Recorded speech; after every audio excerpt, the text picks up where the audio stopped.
రాజకీయంగా ఎన్టీఆర్ గారితో మాట్లాడితే తెలంగాణలో కావచ్చు, ఆంధ్ర రాష్ట్రంలో కావచ్చు, ఎన్టీఆర్ గారికి ఉన్న ఫాలోయింగ్ వల్ల బీజేపీకి ఛాన్సెస్ పెరిగే అవకాశాలు ఉన్నాయి, అందుకే కలిసారేమో అని కూడా అంటున్నారు. అనుకోవచ్చు దాంట్లో ఆ ఎఫెక్ట్ ఉండొచ్చు, ప్రేక్షకు ఉండదన్ను. ఎందుకంటే ఎప్పుడు కూడా జూనియర్ ఎన్టీఆర్ ఆల్వేస్, నేను అతనితో యాక్ట్ చేశాను, పనిచేశాను కనుక నాకు తెలుసు.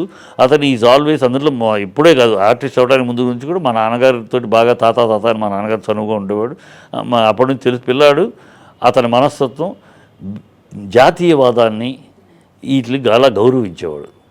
అందువల్ల బీజేపీ మీద అతనికి ఎప్పుడు మంచి ప్రేమ ఉంది, మంచి మాట ఉంది. ఎప్పుడు ఒక తప్పుడు మాట అనేవాడు కదా. నా తాతగారి విషయం మాట్లాడినప్పుడు తాతగారు బీజేపీని ఫస్ట్ టైం తాతగారి వల్లే కుదిరింది. బీజేపీని కమ్యూనిస్టులని ఇద్దరిని కలిపి చరిత్రలో ఎప్పుడు లేదు. బీజేపీ కమ్యూనిస్టులు కలిసి ఒక దీంట్లో ఉంటాం. ఫస్ట్ ఎన్టీఆర్ గారి మీద గౌరవం కొద్దీ బీజేపీ అంగీకరించింది. కమ్యూనిస్టులు ఒక చేతితో కమ్యూనిస్టులు ఒక చేతిలో బీజేపీని నడిపించగలిగిన మహాశక్తి ఆయన ఒక్కడే. అది చెప్తూ ఉండేవాడు. వీళ్ళిద్దరిని మీరు ఎంత పోటాడుకుంటాడో మీ ఇద్దరిని కలిపికింది మా తాతయ్య అని చెప్పి కూడా. అతనికి బీజేపీ మీద గౌరవం ఉంది, ఆ ప్రేమ ఉంది కనుక బీజేపీ అతను అవటం వల్ల ఇంపాక్ట్ ఉండొచ్చు. That is where. మా ఇంటెన్షన్ అది కాదు ఇంపాక్ట్. ఎందుకంటే బీజేపీ వాళ్ళ ఆల్రెడీ పెరిగింది, పెరుగుతుంది. ఇవాళ జూనియర్ ఎన్టీఆర్ మాకు వచ్చి ఓటు వేయమని అడుగుతాడని భ్రమలో మేము లేము, ఉండము. అంత గ్రౌండ్ రియాలిటీలో ఉంటాం మేము. ఎందుకంటే అతను తన బొందిలో ప్రాణం అంతవరకు జూనియర్ ఎన్టీఆర్ అనేవాడు వాళ్ళ తాత పార్టీని వీడి రాడు అనేది ఘంటాపథంగా మాకు తెలుసు. రాడు, రమ్మని మేము అడగటం కూడా సభ్యత కాదు, సంస్కారం కాదు. అతని తాత పార్టీని గుండెల్లో పెట్టుకున్నాడు అతను. ఇవాళ ఎందుకు యాక్టివ్గా లేదంటే సమయం వచ్చినప్పుడు వస్తాడు. ఇది ఒక అన్యాక్రాంతమైంది, ఒక అపరాధ్యుడి చేతిలో ఉంది కనుక అపరాధ్యుడి చేతిలో ఉన్నది బంధువు, పెద్ద గౌరవించాలి తను కనుక తను వీలైన దూరంలో ఉన్నాడు. యూజ్ అండ్ త్రోకి దొరకకూడదని తప్పించుకుంటున్నాడు. అది సందర్భం వచ్చినప్పుడు వస్తాడు, అది వేరు. సందర్భం వచ్చినప్పుడు ఖచ్చితంగా వస్తాడు. అది మేము ప్రోత్సహిస్తున్నాం కూడా.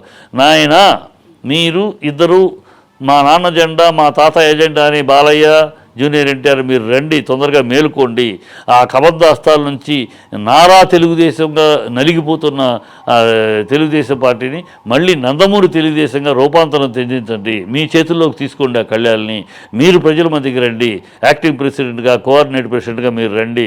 ఆయన్ని సీనియర్ ప్రెసిడెంట్గా నార్త్కు పంపించండి, ఢిల్లీలో చూసుకోమని రాజకీయాలు. మీరు రండి, మీరు వచ్చి ఆ నారా తెలుగుదేశం నుంచి నందమూరి తెలుగుదేశంగా మళ్ళీ మారిస్తే ప్రజలు గౌరవిస్తారు. ఇది నందమూరి తెలుగుదేశం, నందమూరి రక్తమాంసాలు దారపోసి రాత్రి అనక పగలనక ఎండనక వాననక రూమ్ అనక రోడ్డు అనక కష్టపడి తెలుగువాడి ప్రైడ్, తెలుగువాడి పౌరుషం ఏంటో, తెలుగువాడి ఆత్మాభిమానంతటితో చూపించాడు ప్రపంచానికి. ఆ తెలుగుదేశాన్ని కాపాడుకోండి. ఆ తెలుగుదేశాన్ని మీరు వచ్చి కాపాడుకోవాలి, లేకపోతే భూస్థాపితం అయిపోతుంది. ఇది నారా తెలుగుదేశంగా ఉంది, మారింది దురదృష్టవశాత్తు. అది నారా తెలుగుదేశంగా ఇలాగే గడ్డి అయితే భూస్థాపితం అయిపోయింది. ఆ మహనీయుడు పెట్టిన పార్టీని భూస్థాపితం అయ్యేలా చూడొద్దు. మీరు తొందరగా మేలుకొని కళ్యాణ్ మీ దగ్గర తీసుకుని ముందుకు రండి. అప్పుడు మన సఖ్యత మళ్ళీ, ఎందుకంటే జూనియర్ ఎన్టీఆర్ తోటి మా సఖ్యత నందమూరి తెలుగుదేశంతో మాకు ఎప్పుడు సఖ్యత ఉంది. ఆ సఖ్యతతో మళ్ళీ ప్రొసీడ్ అవ్వచ్చు అని వస్తాం. ఆ సందర్భం వచ్చినా వాళ్ళు అడుగుతాం, నాన్న బీజేపీ కోటేమని అడుగుమని మేము కలిస్తే. లేకపోతే ఈ లోపల అతను అడిగే కుసంస్కారం మాకు లేదు, అపోహలు లేవు, భ్రమలు లేవు.